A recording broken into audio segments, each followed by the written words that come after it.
Cittadella della Peace.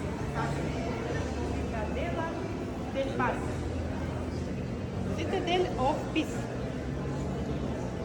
The father of my husband had 8 names on between, which means it's very high aristocratic title.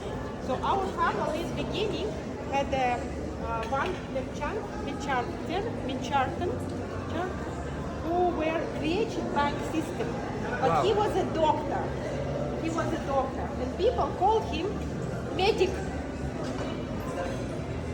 All family became Medici, means doctor's family.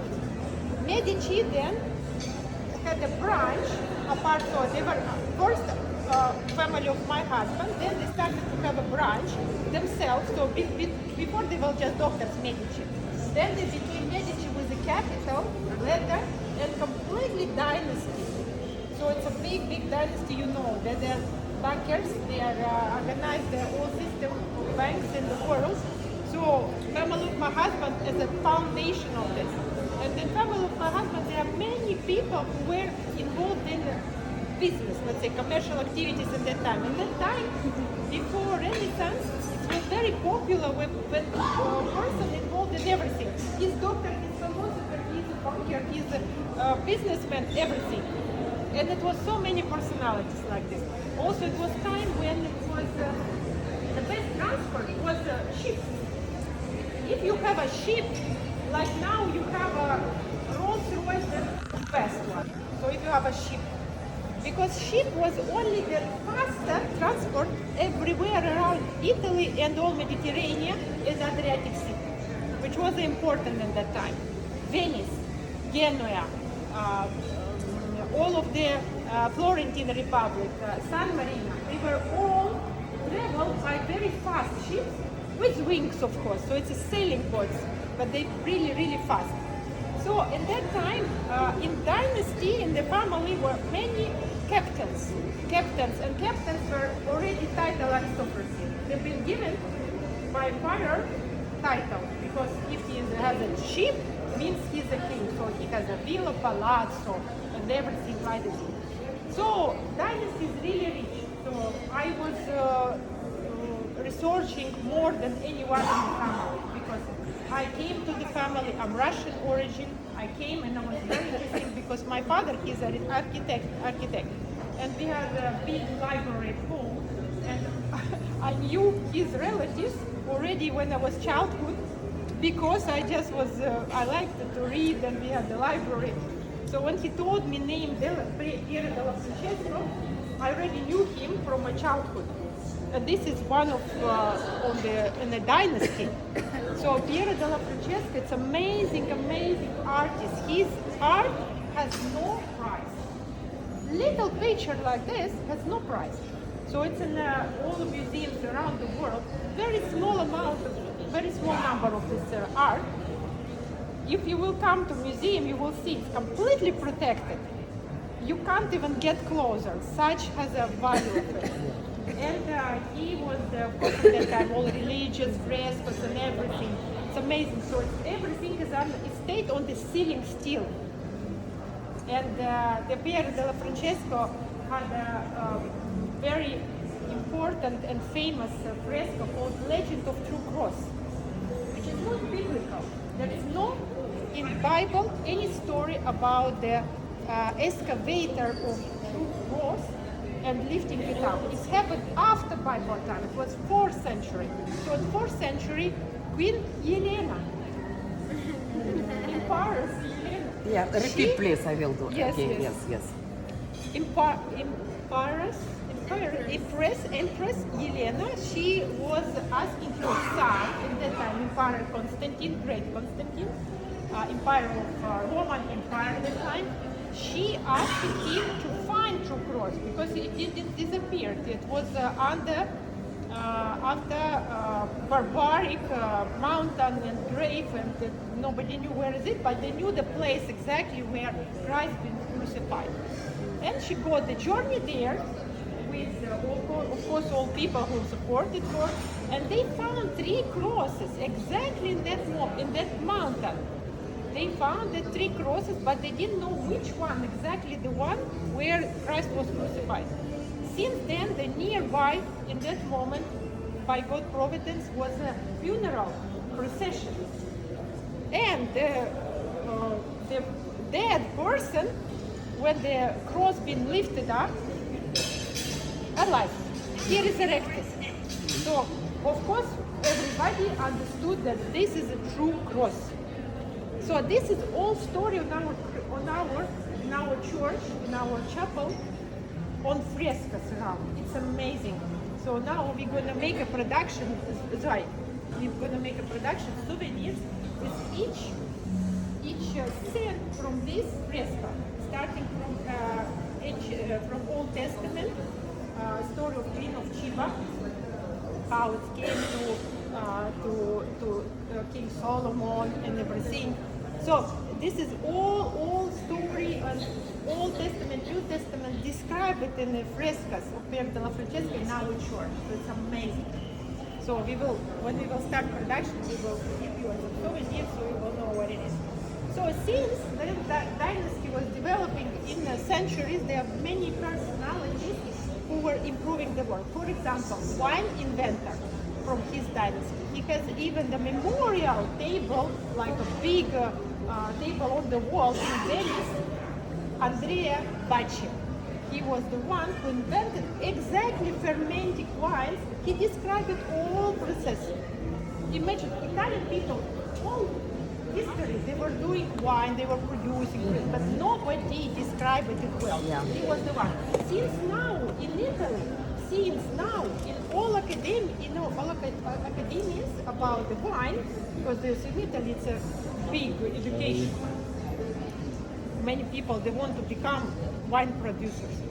They still study this Andrea Bacci, all long book of 15th century, imagine, since.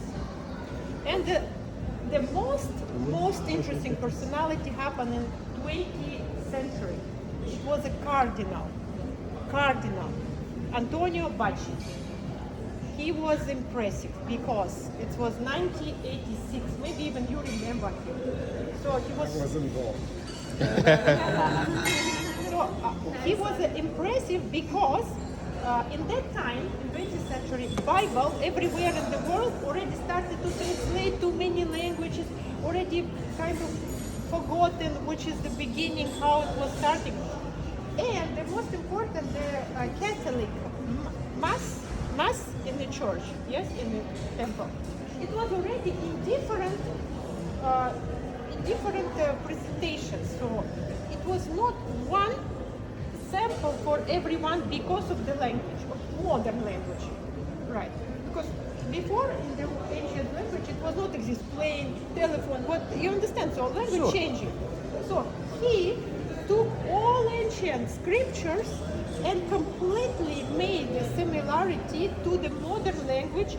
Now, in the space of today, everywhere in the world, Mass in the Catholic Church, Same absolutely similar, and to all of this sample, absolutely similar, everywhere. Spain, Portugal, US, everywhere same Mass because of him.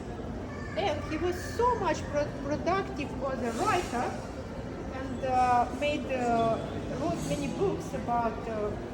One of the most famous of his literature was meditation on New Testament. So each day you can read his explanation of New Testament, like an article. And this is now studying in Italian schools, because in Italy still religious education is very popular. Many children, young children, they go into monasteries, and the monasteries, they are schools.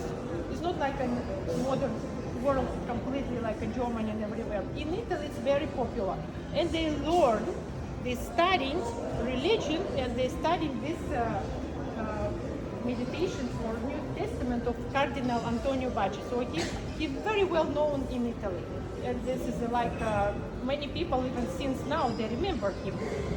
That's why for us is also his personality is important. And then the last one was the 20th century at the beginning. He was socialist. He was trying actually before Mussolini to opposite Mussolini, but he couldn't, so they removed him. He probably been killed. So he was also Bacci personage from politics who really was a bit of futurist, a bit of thinking how to improve world better, a bit of his illusions about what's going on in the world. So he was a nice humanitarian personality. So all of the dynasty is really peacemaking. They never been involved in any war, never been military and anything like this. So always cultural, many artists, of course, cultural and humanitarian activists, and many religious, even monks. So they've been crossed with many families in Italy, in Switzerland, in Germany, in even UK. So let's say we call it noble, but with crossing with different branches, it's actually royal, because they've been also even with their family, they have a connection. So that's why. But my husband, his name is Stefano Alessandro Luigi De Bacci. So Stefano Alessandro De Bacci. And he is very humble. He doesn't like publicity. He doesn't like to go out. So you might speaker. I know how to present his family well. He, let's say, delegated also since 15 years. I presented me and my daughter now representing his family. And really, God bless this family, because such rich of history family, it's really rare. Believe me, I learned so much about nobilities and aristocracies and royalty, and so much to do for humanity. It's so rare, especially without negative, without like killers or murderers or something like this. They will completely only doing for peace, for humanity, for future, for children. And since now, when our estate will be more, because we're going to renovate it soon, since now it's just children living there, young children, the organization is showing how to make peace. Children are about 20 years old.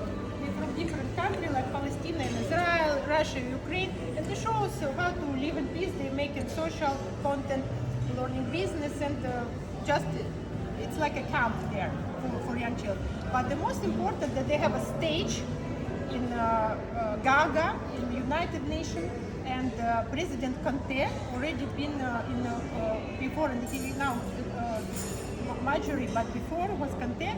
He was 3 times in our state having a speech, so it's everything in media and on our website as well. And he even made a donation to charity organization, not to us, but charity organization for this peacemaking, and presented it well with the status of United Nations.